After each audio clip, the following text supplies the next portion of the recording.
ঠিকাদার থেকে হন আওয়ামী লীগ নেতা, এরপর ক্ষমতাসীন দলের প্রভাব খাটিয়ে বাগিয়ে নেন সব টেন্ডার, পাশাপাশি চাঁদাবাজি সহ নানা অপকর্ম করে গড়েছেন সম্পদের পাহাড়।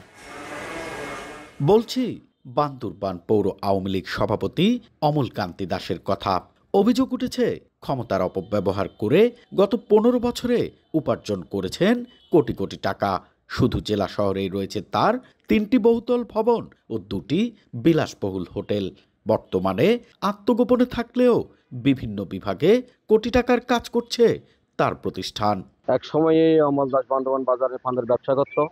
অল্প সময়ের মধ্যে 10 থেকে 15 বছরের মধ্যে সেই টেন্ডারবাজি, চাঁদাবাজি, আওয়ামী লীগের প্রভাব কাটিয়ে রেড কিচেনের সেক্রেটারি সহ পৌরসভার সে আওয়ামী লীগের সভাপতির এই প্রভাব কাটিয়ে কোটি কোটি টাকার সম্পদ বান্দরবানে করেছে, বিভিন্ন দালান করেছে। এই দেশ পরিবর্তন হওয়ার পরেও তাদের যে প্রভাব আছে, 60 কোটি টাকার কাজ তাদের চলমান রয়েছে।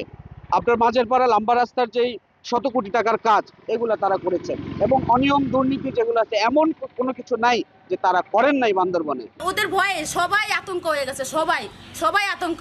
এদের ভয় দেখেন না যে বিল্ডিং করছে, কত বড় বড় বিল্ডিং করছে। তথ্যগুলোকে কম্পাইল করে দুর্নীতি দমন কমিশন তাদের নিজস্ব উদ্যোগে যদি এটা তদন্ত করা হয়, তাহলে অবশ্যই এই দুর্নীতিবাজরা ধরা পড়বে এবং তাদেরকে সঠিকভাবে বিচার আওতায় আনা যাবে এবং তাদেরকে শাস্তি নিশ্চিত করা যাবে।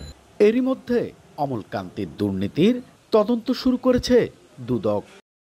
পৌর আওয়ামী লীগের সভাপতি অমল কান্তি দাসের বিরুদ্ধে দুর্নীতি দমন কমিশন জেলা কার্যালয় কক্সবাজার থেকে অনুসন্ধান পরিচালনা করা হচ্ছে। তথ্য সংগ্রহ চলমান, দ্রুত কমিশনে এটা প্রতিবেদন দাখিল করা হবে। ৫ আগস্ট সরকার পতনের পর আত্মগোপনে চলে যান অমল কান্তি দাস। তার বিরুদ্ধে এ পর্যন্ত বিভিন্ন অভিযোগে 5টি মামলা হয়েছে। এন এ জাকির, সময় সংবাদ, বান্দরবান।